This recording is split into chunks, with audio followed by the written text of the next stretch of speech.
Hello नमस्कार, this is stockology choice broking firm. काफ़ी clients की क्वेरी आ रही है कि जो हमारा एप्लीकेशन है चॉइस ब्रोकिंग फर्म का जिफी, उसमें हम ट्रेड कैसे करें, मतलब कोई भी स्टॉक्स को हम कैसे खरीद सकते हैं और कैसे बेच सकते हैं, उससे उसका पूरा व्यू को रिजॉल्व करने के लिए हमने ये वीडियो बनाया हुआ है। बहुत आसान है। जिफी एप्लीकेशन ओपन करना है, ठीक है। आपको वॉच लिस्ट में अगर आपने वो स्टॉक ऐड करके रखे हुए हैं तो जस्ट आपको उसमें टच करना है, ठीक है। जैसे यहाँ पे आपको स्टॉक दिख रहा है SBIN state bank of India, आपको उसे बाय करना है। तो बाय करने के लिए आपके सामने बाय सेल इन्फॉर्मेशन चार्ट, आपको जस्ट बाय पे टच करना है। बाय पे टच करने के बाद आपके सामने ऊपर ऑप्शन आ जाते हैं, ठीक है। MKT मतलब मार्केट, LMT मतलब लिमिट, SL मतलब स्टॉप लॉस। ओके, आपको अगर मार्केट प्राइस, जैसे मार्केट में बहुत ज़्यादा वॉलेटिलिटी है या मार्केट SBI बहुत ज़्यादा स्पीड से ऊपर तरफ जा रहा है, ठीक है, तो उसके लिए हम मार्केट सेलेक्ट करेंगे। मार्केट सेलेक्ट करने के बाद यहाँ पे कुछ भी नहीं करना है हमें, सिर्फ यहाँ क्वांटिटी डालनी है, ठीक है।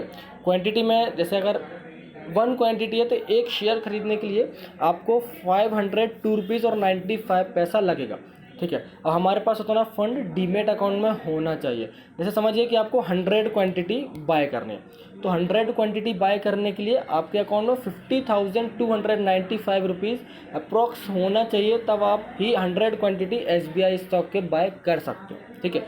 ये था एक नॉर्मल तरीका। यहाँ पे आपके सामने क्वांटिटी डाल दिया मैंने, अमाउंट आपके सामने आ गया है, ठीक है। इसके बाद कुछ भी नहीं करना है आपको, सिर्फ नीचे ये स्वाइप का ऑप्शन दिख रहा है, ठीक है। जस्ट आपको स्वाइप का ऑप्शन स्वाइप कर देना है, ठीक है। इसके पहले एक चीज़ और बताना चाहूँगा कि आपको यहाँ पे ऊपर ऑप्शन दिखता है डिलीवरी और intraday. I hope so delivery और इंट्राडे के बारे में आप जानते होंगे। अगर आपको सेम डे स्टॉक्स को सेल करना है तो आप इंट्राडे सेलेक्ट करोगे। अगर आपको लॉन्ग टर्म के लिए जाना है, 1 साल 2 साल 5 साल 10 साल या फिर 3-4 दिन के लिए भी, तब आप डिलीवरी सेलेक्ट करोगे।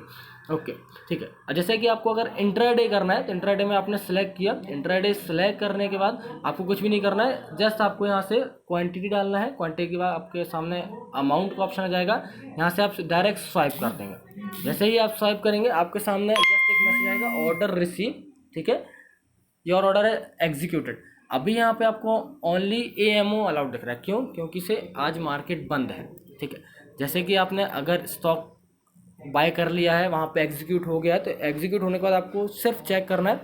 सबसे नीचे आप देखेंगे watch list, order, portfolio, research and more, ये सारी चीज़ें आपको दिख रही है, ठीक है।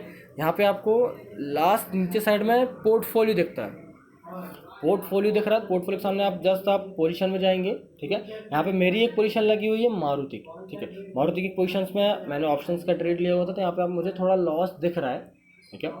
तो यहाँ पे जो भी आप ट्रेड लेंगे यहाँ पे आपके सामने शो कर जाएगा वो, ठीक है। जैसे कि यहाँ पे मैंने आपको बताया इक्विटी का, ठीक है। इक्विटी के बाद अगर मुझे ऑप्शंस में ट्रेड करना है, ऑप्शंस के लिए भी ट्रेड करने के लिए बहुत आसान है। जो भी आपको स्टॉक सर्च करना है, समझिए वॉच लिस्ट 2 में मैंने निफ्टी का 18,000 का कॉल ऐड करके रखा हुआ है। अब मुझे इसमें ट्रेड करना है। इसमें ट्रेड करने के लिए जैसे मैंने बाय किया हुआ है, बाय करने के बाद नॉर्मल तरीका होता है कि मार्केट, लिमिट, स्टॉप लॉस, जो भी चीज़ें हमें सेलेक्ट करनी है उसके हिसाब से हम कर सकते हैं। जैसे मार्केट सेलेक्ट किया है तो मार्केट में मुझे कोई भी प्राइस नहीं डालनी है, लेकिन अगर मुझे कोई प्राइस सेट करना है कि अभी उसका प्राइस चल रहा है 226 रुपये, मैं चाह रहा हूँ कि मेरी जो प्राइस है वो 220 रुपये से आकर बाय हो, तो मुझे लिमिट सेलेक्ट करना पड़ेगा, लिमिट ऑप्शन सेलेक्ट करना पड़ेगा। इसके लिए मैंने 220 का, जैसे आप मार्केट डालेंगे तो आपको कोई भी प्राइस नहीं आएगा डालने के लिए। मार्केट में जो प्राइस चल रहा होगा डायरेक्ट उस प्राइस से आपका जो भी स्टॉक है वो आपका बाय हो जाएगा। पर आप चाह रहे हो कि 220 के भाव से आपका स्टॉक बाय हो, तो आपको लिमिट सेलेक्ट करना होगा। लिमिट सेलेक्ट करने के बाद प्राइस के ऑप्शन में आपको यहाँ पे 227 जो लिखा हुआ था वहाँ पे मैंने 220 डाल दिया, ठीक है। 220 डाल दिया, लॉट 1 लगाए। एक लॉट में 50 क्वांटिटी होती है, 50 क्वांटिटी होती है, ठीक है। इसके बाद जस्ट आपको कुछ भी नहीं करना है। ये मार्केट ऑर्डर है नॉर्मल, इसमें ना ही आपका स्टॉप लॉस लगेगा ना ही टारगेट लगेगा, सिर्फ आपकी पोजीशन ओपन रहेगी। लेकिन क्लाइंट्स की क्वेरी आती है कि सर अगर मुझे इसमें ही टारगेट और स्टॉप लॉस दोनों ही चीज़ें लगानी है बाय करते टाइम पे, तो मैं कैसे कर सकता हूँ? तो जस्ट उसके लिए आपको क्या करना होगा, सबसे नीचे रेगुलर, AMO और ब्रैकेट ऑर्डर दिख रहा है, ठीक है। ओके, तो यहाँ पे bracket, regular, AMO, bracket order दिख रहा है। तो यहाँ पे आपको क्या करना होगा, कुछ नहीं करना, ब्रैकेट ऑर्डर सेलेक्ट करना है। ब्रैकेट ऑर्डर सेलेक्ट करने के बाद आप डायरेक्ट यहाँ से हर एक चीज़ मेंशन कर सकते हो। लेकिन एक बात मैं आपको बता दूं कि अगर आप निफ्टी बैंक निफ्टी में ट्रेड कर रहे हैं तो वहाँ पे आपका स्टॉप लॉस और टारगेट साथ में नहीं लगा सकते हो। आपको नीचे शो कर जाएगा bracket order not allowed for this script. तो आपको यहाँ पे अपनी पोजीशन ओपन ही रखनी होगी।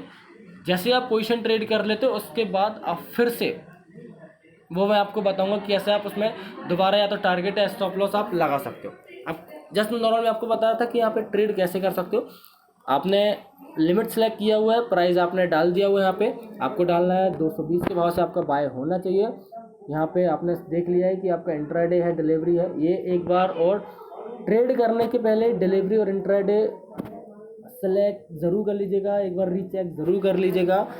करने के बाद आपको सिर्फ स्वाइप टू बाय में ही टच करना है, जैसा कि मैंने पहले आपको बताया था। वैसे आप बाय करेंगे, बाय करने के बाद पोर्टफोलियो में आपके सामने यहाँ पे पोजीशन या होल्डिंग में जो भी है, जिस भी तरीके से आपने ट्रेड लिया हुआ है वहाँ पे आपको शो कर जाएगा। ठीक है, ओके, ये नॉर्मल है। अब मैं बता रहा था आपको कि हम उस चीज़ में, जैसे कि आपको कोई भी स्टॉक है, टारगेट है, स्टॉप लॉस कैसे ट्रेड कर सकते हैं। SBI इनका मुझे स्टॉक बाय करना है, मार्केट प्राइस से लिमिट प्राइस से मैं बाय करना चाह रहा हूँ। अभी 502 चल रहा है, ठीक है। मुझे 501 के भाव से बाय करना है, 100 क्वांटिटी बाय करनी है। 100 क्वांटिटी बाय करने के लिए नॉर्मल इक्विटीज़ में आपको ब्रैकेट ऑर्डर आपका लगेगा। यहाँ पे मुझे टारगेट और स्टॉप लॉस दोनों ही लगाने हैं। आपके सामने शो कर रहा होगा प्राइस 502, ठीक है। यहाँ पे अपने हिसाब से आप सिलेक्ट कर सकते हो, आपको 501 के भाव से लगाने हैं, ठीक है। ये 501 आ गया।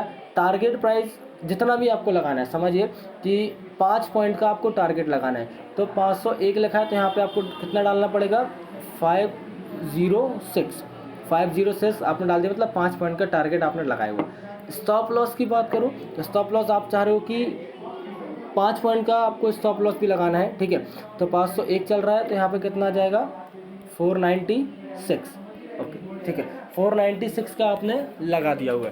और 496 का लगाने के बाद आपको यहाँ पे थोड़ा सा जो स्टॉप लॉस होता है और स्टॉप लॉस ट्रिगर प्राइस होता है, तो इसमें आपको कुछ ना कुछ डिफरेंस लाना होगा, ठीक है। जैसे यहाँ पे 496 लिखा हुआ है तो 496.50 आपने लगा दिया, ठीक है। ये ट्रिगर प्राइस इसलिए होता है कि अगर मार्केट बहुत स्पीड में डाउन आता है, क्रैश हो जाता है, तो आपका स्टॉप लॉस अगर ट्रिगर नहीं होता है तो एक ट्रिगर प्राइस होती है कि 496.50 में आपका वो हिट हो जाता है, जिससे आप ज़्यादा लॉस होने से आप बच जाते हो, ठीक है। क्वांटिटी 100 डाला हुआ है। 100 क्वांटिटी बाय करने के लिए आपको 50,100 रुपये का फंड लगेगा। जस्ट आपने सभी चीज़ें चेक कर लिया है, इसके बाद आपको कुछ भी नहीं करना, फटाफट आपको उसे स्वाइप टू बाय में टच करना है। जैसे आप इसे स्वाइप टू बाय में टच करेंगे आपके सामने ऑप्शन आ जाएगा your order successfully. Same procedure है, आपको पोर्टफोलियो में चेक करना है। आप एक बार रिफ्रेश करेंगे, आपके सामने दिख जाएगा कि आपका ऑर्डर लगा हुआ है या नहीं लगा हुआ है, ठीक है। आई होप सो आपको समझ में आ गया होगा कि स्टॉक्स में हम कैसे बाय या सेल कर सकते हैं, ठीक है। Okay, thank you so much.